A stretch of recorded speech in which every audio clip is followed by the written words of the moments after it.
Yo, what's going on, guys? We are back today for another video. So, Kabam has just dropped the August 1st live stream. So, we're going to be going through it today and breaking it all down. There should be timestamps, of course, in this video. So, you can skip to whatever you find most interesting, or you can watch the video or throw on 2x speed and watch. I do that to my own videos sometimes. Typically, like 1.5, I think is perfect. I do that to most videos, unless it's like gameplay. Don't ever feel bad if you guys want to speed up my videos. I don't mind at all. So please go for it. I encourage it. Alright. So what do we got here? Fantastic Four Saga. That's what's going on right now. Alright.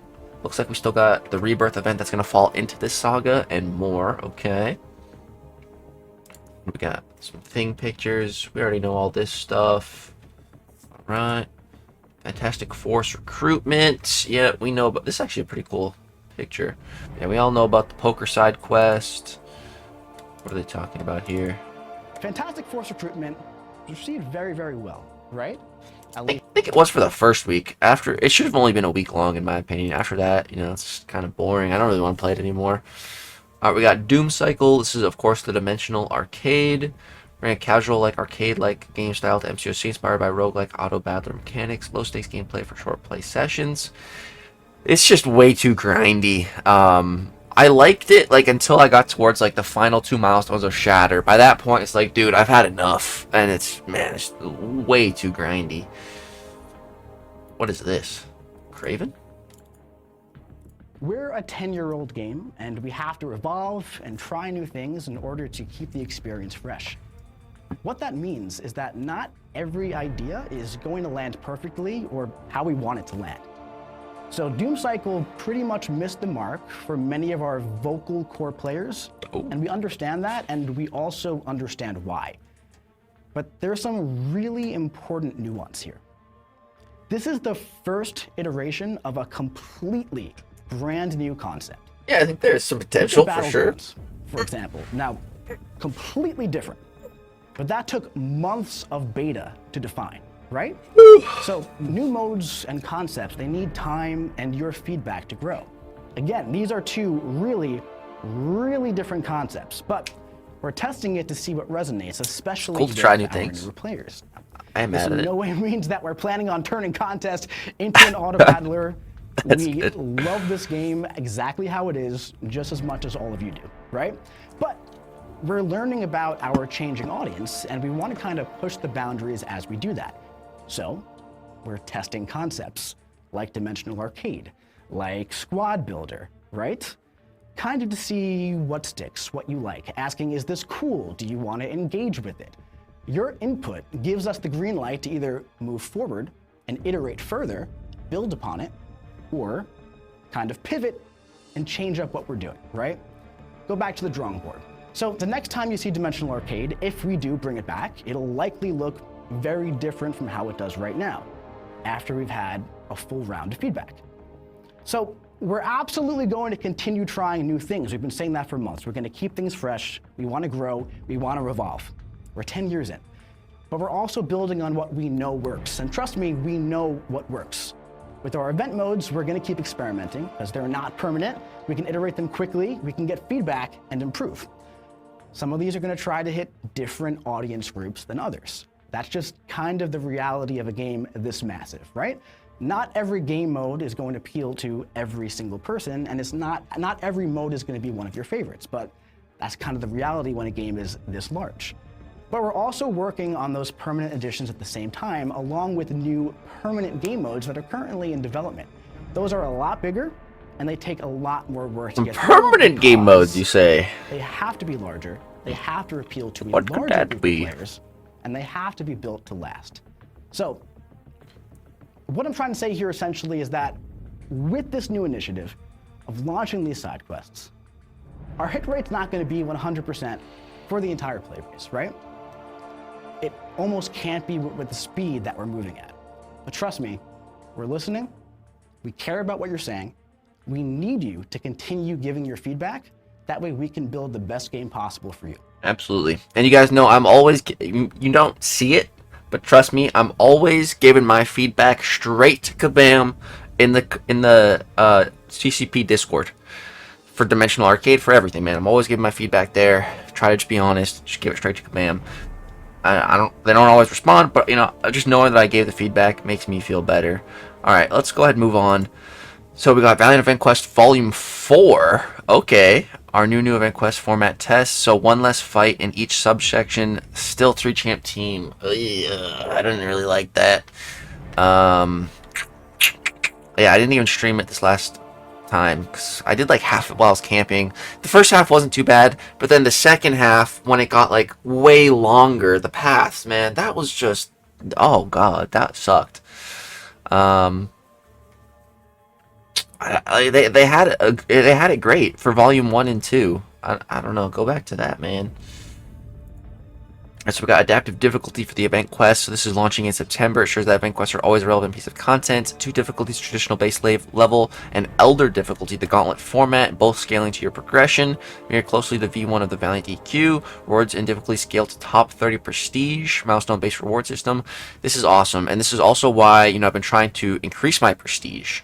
Because top 30 prestige is a thing now. It's going to be, and it's going to actually matter. And if it's starting to matter now, I can only imagine it mattering more so in the future and in other areas of the game, you know? So it's a good idea to try to get on top of prestige. All right, what do we got here? So we have, oh yeah, Summoner Fest. What are they talking about here? Let's see. Tell me about Summoner Fest. Very cool stuff to talk about today. Some other brand new things to talk about today. Actually, that's not true, because we got to talk about this first. We have Summoners Fest. If you I'm so excited, guys. I'll be there. This is a cool for thing as well, sure. so I wasn't entirely wrong about that. But if you haven't heard, we're hosting a little event here at the office in Vancouver in November 8th and 9th at the headquarters. Hope you guys come. Come meet me. Meet Lagacy. See some massive reveals and roadmap teasers, and also Battle Realm Brawl is hopefully back, we qualify. That'd be dope. its return alongside that Summoners Fest Realm event all summer long. Now, the first season of qualifiers for Battle Realm Brawl is almost over. There are about 5 days left. A little reminder, the player who places in Celestial 1 is going to get that free ride ticket guaranteed in the top 8 at Battle Realm Brawl in November. After this season and next season combined, the players with the top 8 scores overall, right, there's going to be like a combined leaderboard. That's how we're going to get our top 8. So if you're pushing in that C4 slot right now, you're trying to get that C1, you got 5 more days to max out that score. For Battle Realm Brawl, and speaking of Battle Realm Brawl, remember the first one? Remember who won the first one? Oh, dude, this is cool. Shout out to FinTech for getting the gold in very Battle Realm Brawl version 1. We're going to do a little celebration of that. We got a FinTech celebration quest going on, launching on August 13th. What this is going to do is we're going to take on FinTech's path to victory from Brawl 2023. It's going to be one quest with 4 paths and some solo objectives that are going to be made to use FinTech's champions that he used from the Brawl. So the rewards here are essentially going to be geared towards the Summoners Fest Realm event. So if you go in, do the quest, use the champions and the objectives, you can get some of those Realm points. Cool. Now, we got something new, something fun, and exciting to talk about. What is next? Look at these beautiful things. James, can we... That thing one looks sick. Oh, there's Magneto, Punisher, there's a Kushala, a Prowler. Dude, those look awesome. Nice. I think they have a big chat about relics. We've already heard a lot about relics. I think we're just gonna move on. But they're launching August 8th. That's cool. So there's gonna be an Alliance Relic event. Available in a new form of shards. Strikers remain. Existing alloys rank up gems still work. Of course, there'll be 5 to 7 star rarities. Initial batch is a whopping 60 unique stat relics. It's cool. Alright. I like that there's going to be like a whole event to help us get the shards. It's designed to alleviate players' needs for more relics. Also reduce complexity of interactions. Focus on stats instead of abilities. Doing this allows us to make more relics faster. Strikers should become a core part of the MCC experience. We need to provide players with enough relics to support this. Heck yeah. New story content will feature Statcast shards. Existing story content will remain what it is now. Statcast shards and the Valiant EQ rewarding starting in September. Battlegrounds victory track rewards Battlecast swapped. Currently scheduled for October. Alright. And now we're going to be getting into a little bit of gameplay for Solvarch and James, Cassandra. how about we get that on the screen? Let's take a gander. Perform 5-hit combos and start building towards 2 bars of power. You'll gain Oh, he's applying charges Cold with applying Snap. Cold Snap on your second medium attack. Cool. Solvarch also gains charges rapidly when taking damage from mutants, or when inflicted with energy damage from any source. Zero shock. Now, use Solvarch's Special 1 and tap Block to convert armor into Energize while entering release mode. Immediately follow up with another Special 1, sending Solvarch back to Absorb mode to continue powering up. Then, use one more Special 1 to become fully energized. Solvarch's reverb damage scales with both Energize and Core charges. And now that we're maxed out on both, we can quickly build up to a Special 2 to unleash a hyperkinetic flurry of big red numbers. All right, man. So that was Solvarch. How about that? That's the first full Damn. thing, bro. I don't know why, but the damage feels a little bit underwhelming to me, just in that clip. I don't know. Stop going full screen. Is not. That was pretty cool. It was pretty cool. Alright, let's see.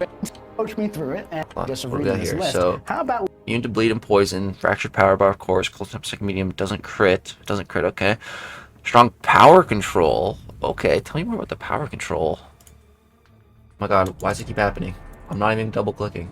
we do a little bit of live gameplay and try See it who out. you're Let's see some targeted. live Solvarch gameplay. wants to hunt energy damage and mutants, so Cyclops should work quite well here. So what should I do? Should I do medium ending combos? Medium ending combos, yeah. So you start in your absorb mode, which is that blue icon up beside the armors there. Love and blue. Solvarch's sort of a Show me the power control. tempo-based 2-mode champion. And so with the special one, you can swap between your modes. And so in absorb mode, you'll build that charge up, and your second medium places cold snaps, which gives you additional charge. And then because you're against a mutant, just any time you make contact with that mutant, Block you're animation going to is get a cool. little bit of charge as well. Okay, so I'm using a special one. Yeah, and that switches you over. Great. And then while you're in any of your special attacks, you can tap block. And so you can see you just going into absorb mode, tap block, and you spent your core charge there to build up a bunch of armors. And then you spend those armors going into release mode to get energized. And that gives you a ton of power, which really lets you play around that fractured power bar mechanic. I feel like he didn't even die to that rotation. Once you're in release mode, How does he not even die to that rotation, man? That's pathetic. that fractured power bar mechanic. He didn't even die. And then once you're in release mode, the fight's over already.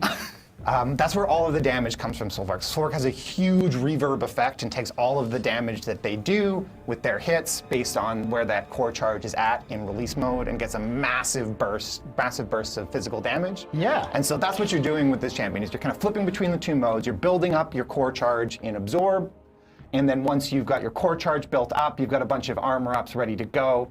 You can flip over to release mode, convert them all over to energizes, and then get just the massive damage payout from the release mode.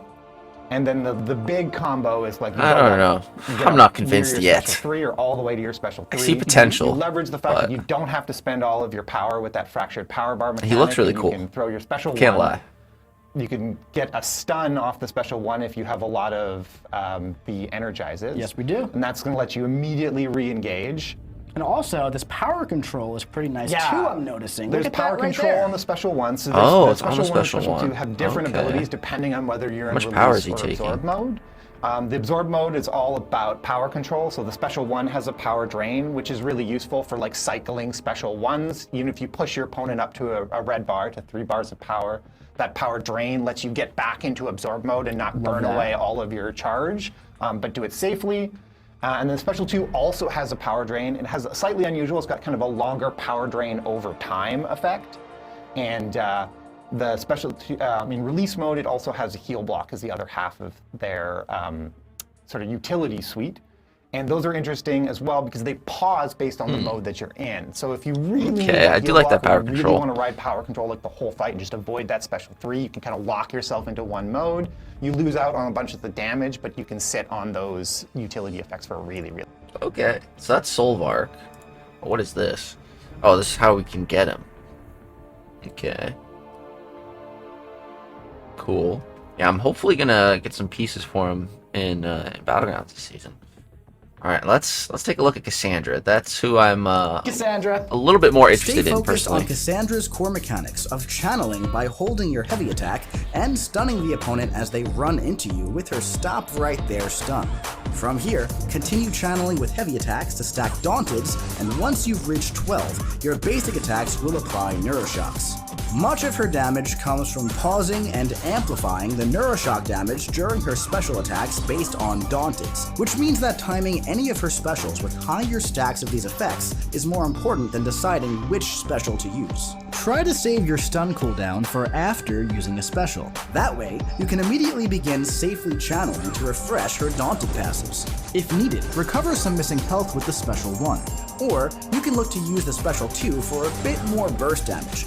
Either way, just be sure to maintain a high stack of Daunteds to unleash Cassandra's full psionic powers. Wow, All right. she looks very good for Yelena. What the fudge? Cassandra Nova. Yelena's getting a counter already? Incredible as Feel well. bad for... Cassandra Nova. Damn. Can we get the slide? There we go. Cassandra Nova. Her pre-release bundles are going to be on August 19th. So let's take a look here. Heavy channel, Daunted, counter evade when attacked while channeling, Neuroshocks from her special attacks. Okay, so Neuroshock counters miss, and then for Solvarch, his Cold Snap will counter evade, so that's nice.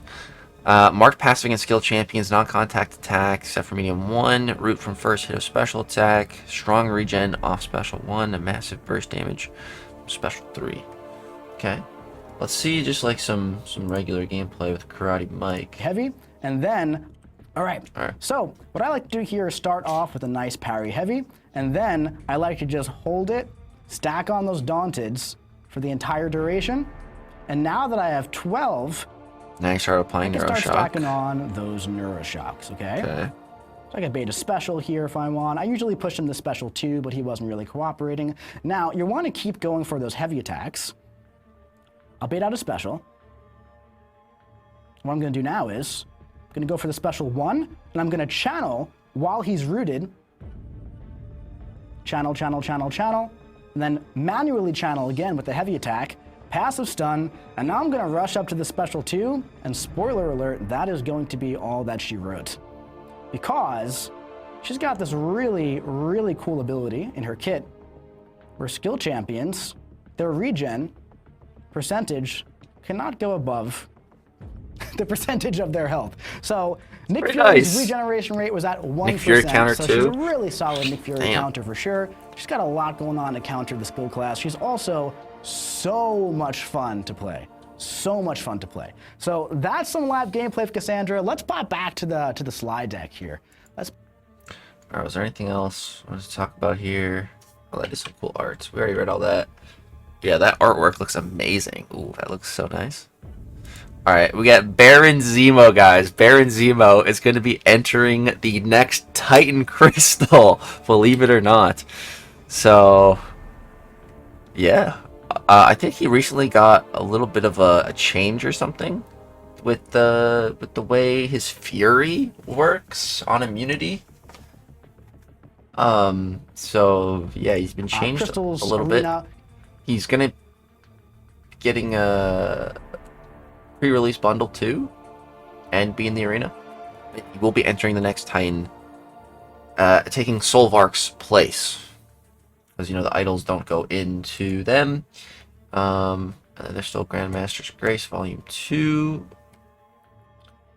Alright, and then we got the batch updates. We got information on all of the buff champions. So Patriot, Modok, champions and so much. Yondu. So let's take a look, guys, together here. I'll start with Patriot. So, key updates. Extended his heavy charge. Reversal Fury duration increased. Rupture duration shortened for quicker bursts of damage. Special 1 vulnerability duration increased. Potency also increased. Multiple vulnerability not tied to rupture. And then Steadfast against non-mutants at 3 debuffs also moved into base kit. So I really have not played Patriot a bunch personally, but I do have him awakened as well. So maybe it was time to take him for a spin after this goes live and really test out his buff. But to any Patriot lovers in the chat, let me know what you think about this in the comments below. Alright, let's talk about Yondu. Alright, tell me what Yondu has here. Come on. So, concussion immunity against mutants. Bleeds swapped for rupture. Wait, what? They got rid of bleeds on Yondu? Huh. Damage tuned up. 100% chance to trigger. Pilfer on prowess swapped for invalidate. Increased chance for both. Stifle debuff on special 1 activation. Heal block debuff duration increased. Special 2 fury more potent with a lower max stack. Guaranteed fury on activation. I don't know how I feel about this. I think it's really, I'm going to need to test him to really see how I feel. At first glance, doesn't really sound like anything too special or crazy, but again, needs to be play tested for me. Alright, what about Modok? I think Modok's might be the craziest. So, completely new SIG ability. So let's take a quick gander at what Modok's current signature ability is. I think it's to do with like winning fights, or like based on the opponent's class and stuff. It's like persistent abilities. So Modok gains block for each class defeated within the same quest. Yeah, and then he just gets stuff for each class defeated right now. So that's going to be completely scrapped. Completely new SIG ability. Personal debuffs gain increased ability accuracy. When attacked while the force field is active, remove all stun effects on him. Huh? Huh? Remove what? Force field starts on cooldown. When opponent activates a special, he removes their true strike and sense effects. What? And auto block can now trigger parry. So when Modok auto blocks you, he's gonna stun you now. What the fudge, dude? What? This sounds terrible. On defense. Yeah. Cool. Modok was already fun to fight. Now it's gonna be way worse. So that's interesting. Oh, he better be better on attack, dude. Seriously, this new SIG ability better make him a monster on attack. If it's just a defensive buff, like why did you bother? He was already a good defender. He better be a good attacker now, man. Like, kabam. They've been going so crazy on defenders lately, dude. Like, we don't need more defenders right now. And they do this. So, you know, he better be a good attacker. And then this is batch number 2. So, the 3 tracks we just talked about, that's coming in August. The next batch with... This is just such a funny batch, because it's just like the worst Deathless champ, the worst champ released this year in this batch. Oh, the bad brother. Yeah, so that's scheduled for like January. So yeah. Then we got solo raids coming. That's gonna be just in August. No exact date, no damage cap, so that's cool. There's gonna be solo objectives as well. Then we're gonna be having the Alliance Super event, similar to the Daily Super event. And yeah, so okay, starting August 11th. Cool. Rewards include catalysts, loyalty, artifacts, trophy tokens, battle chips, and more. This sounds awesome. Really excited to see that. We got the daily quest rework. They've been talking about this. Old daily quests are out, new daily quests are in. 2 repeating standard days, resources, and catalysts. Yes, lower catalysts are staying. Shifting supply runs Monday through Saturday, different materials. Earn 1 key per day. Super version on Sunday, 4 keys to enter. Sounds interesting. Then we got the Rebirth event, all this good stuff.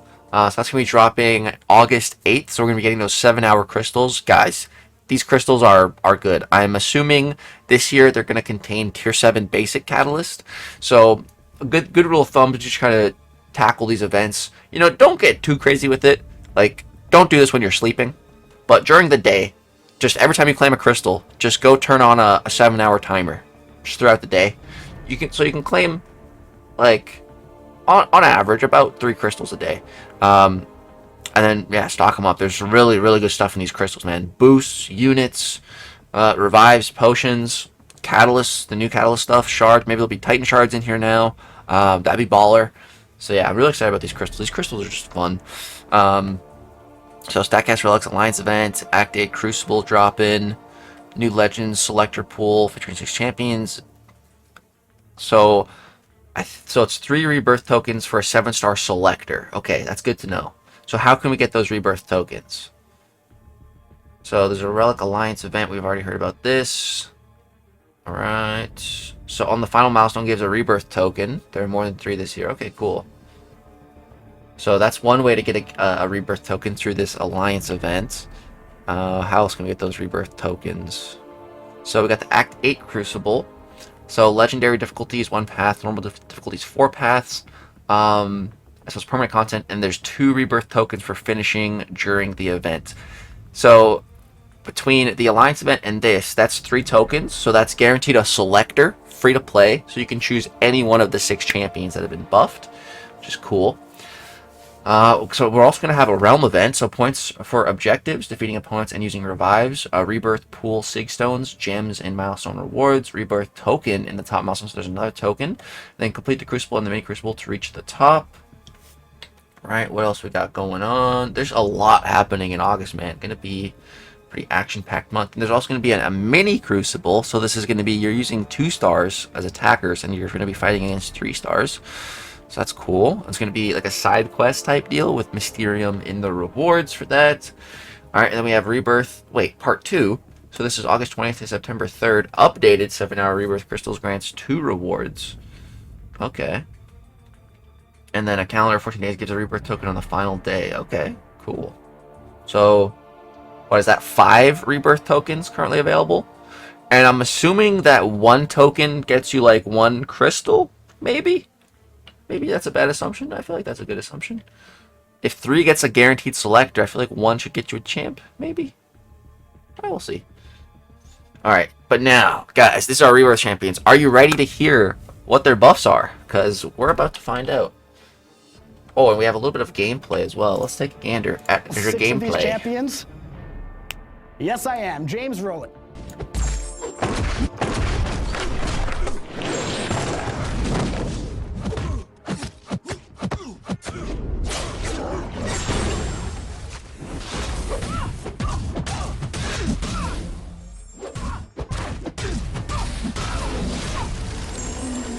Man, the Voodoo gameplay was so boring that they had to make an edit on it here. Look at it. Why'd they do this? It's like a combo, and then like another combo. Like what? Why are they doing Voodoo dirty like that, man? All of the other champions clips are cooler. And then he gets the poison, then they end the clip. They don't even show Dark Phoenix dying.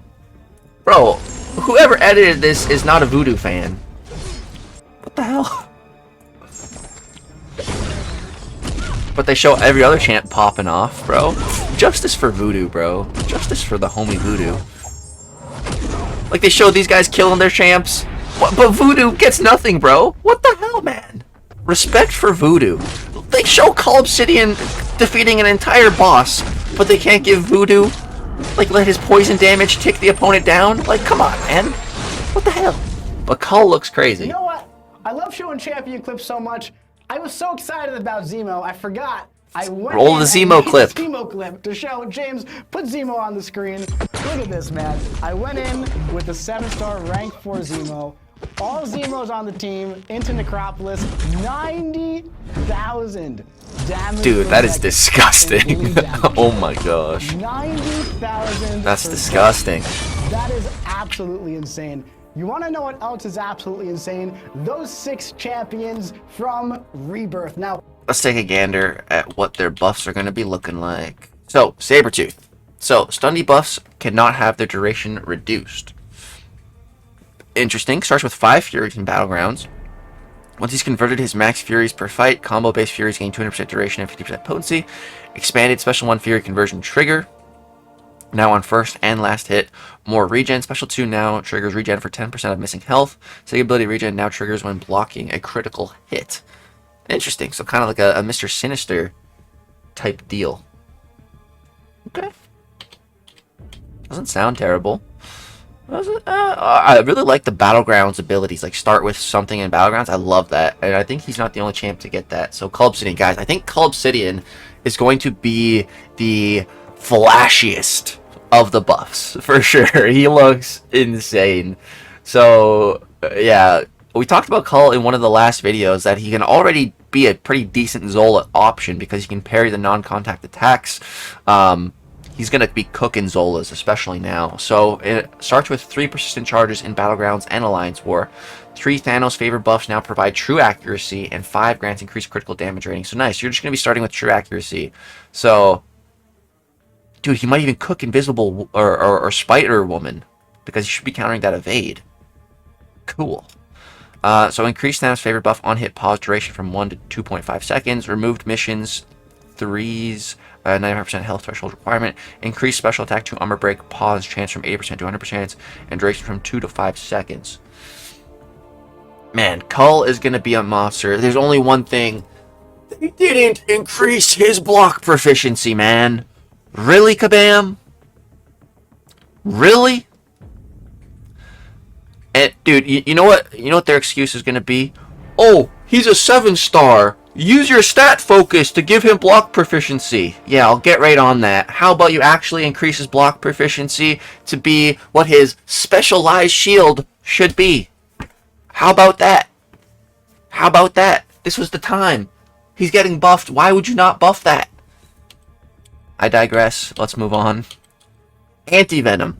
So, Special 2 now saves 2 most recent debuffs. Fury is based on total. Lady Deathstrike Synergy preserves 3 of most recent debuffs. Personal passives pause during specials for 5 seconds after Striker. Interesting. Genetic Memory debuff trigger change from every 10 hits on combo meter to every 10 hits either champion is struck. Okay. That doesn't sound that crazy.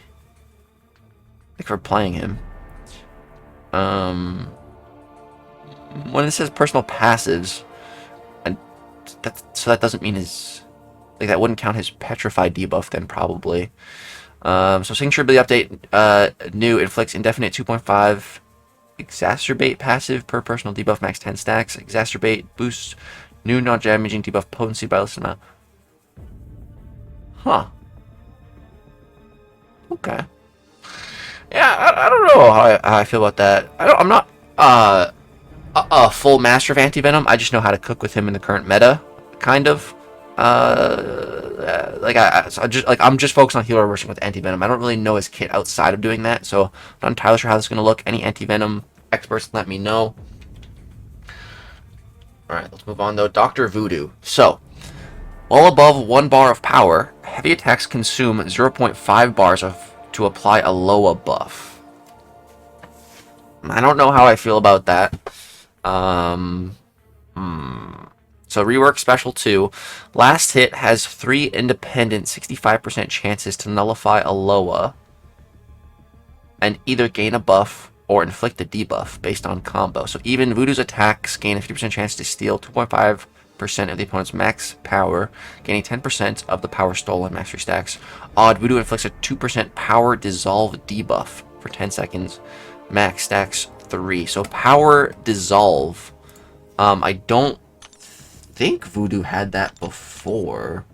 He had like power burn, was it?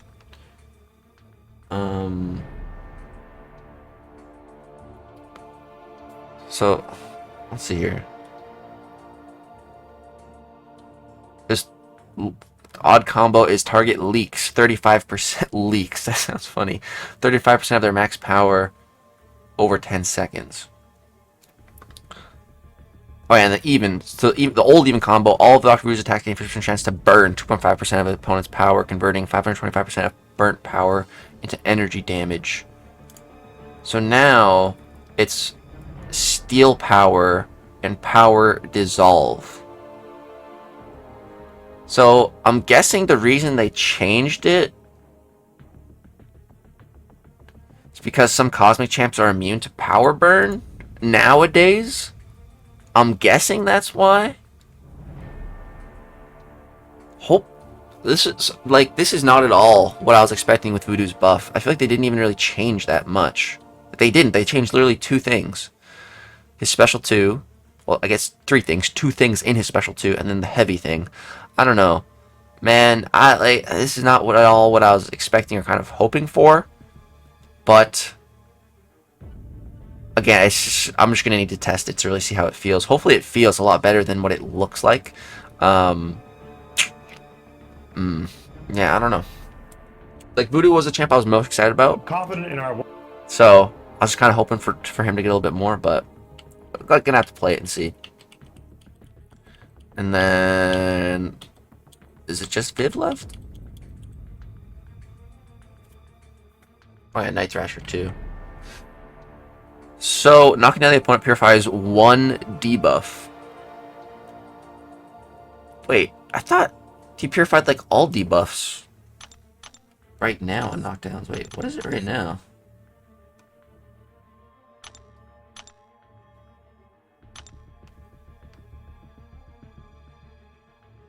So right now it's just refresh the duration of all gadgets. But wait, I swear I'm fighting him and I knock him down. He purifies debuffs. Where is that? Okay, it's in the SIG here. After being knocked down, Night Thrasher has a chance to purify all debuffs. Okay, that's what I'm thinking of. So when he knocked down the opponent, he purifies 1 debuff. Okay. So increased gadget debuff duration, also pause during special attacks, increased critical damage rating for each unique debuff, remove scaling for signature ability, taunt application chance. What is that? Wait. Flank the taunt debuff on heavy, striking a taunted opponent with escape or attack grants permanent fury buff. So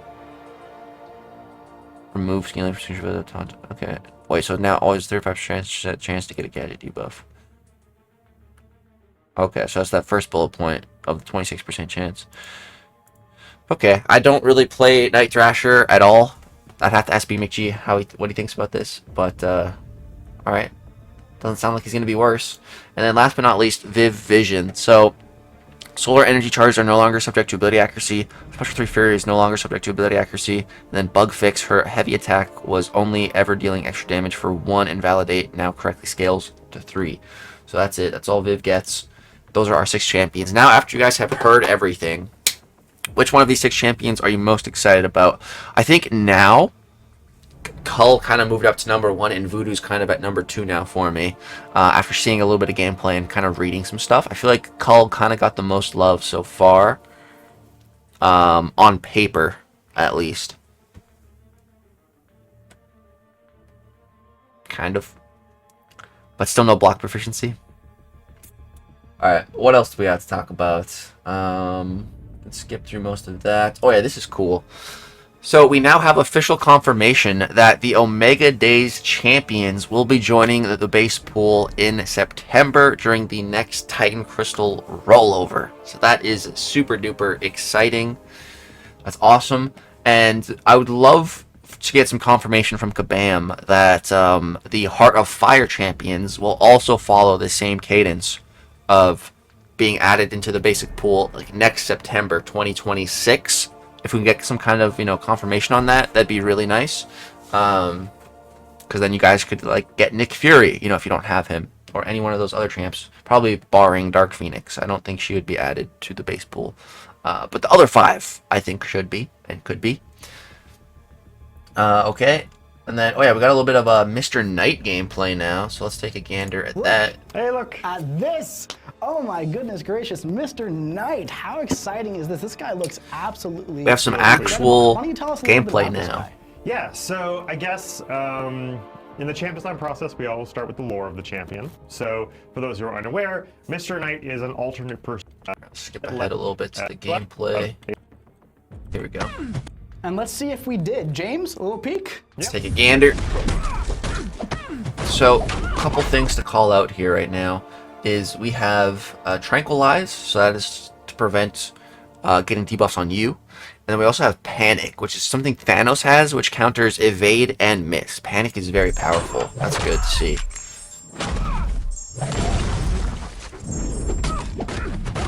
Those Tranquilize, that's going to be good against Spider-Woman. So right there, you see, I think what you want to do when you play Mr. Knight is punish the opponent's heavies and specials with your light attack. So notice how they did 2 light attacks right there, light and then light to get closer. They had mentioned that in the stream. And so they also confirmed that he's not going to be reacting to the actual moon cycle that's going on in real life, but he does still have moon abilities in his kit, but it has nothing to do with the actual moon cycle, so that's good. I think there's a synergy that does, but that's it. Then there's this new looking debuff there. what was that called when it applied? Reckless. So they said the Reckless debuff makes the opponent more likely to throw heavy attacks. So that's interesting. Brand new effect. Oops.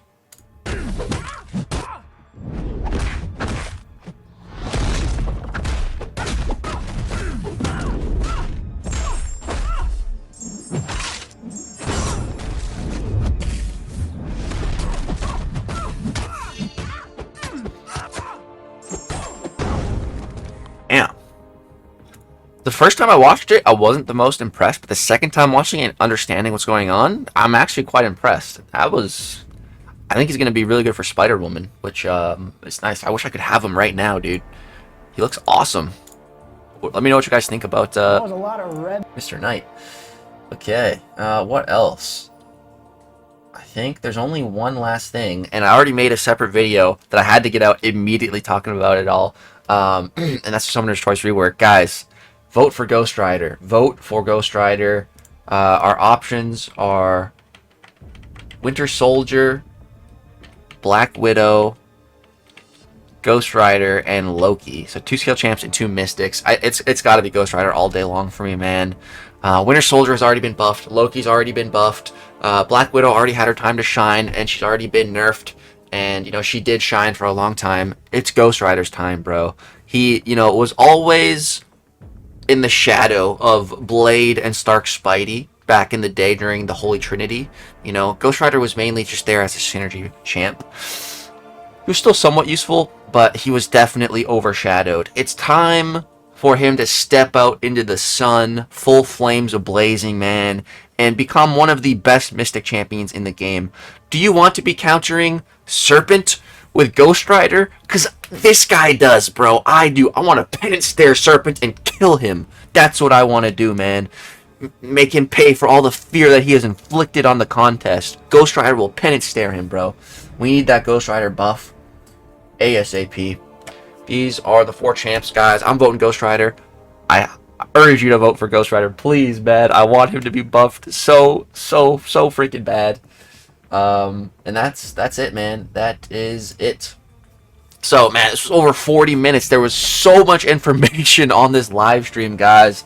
But that's all of it broken down. I hope you guys enjoyed. Of course, again, there'll be timestamps throughout the videos. You can skip to whatever point you want.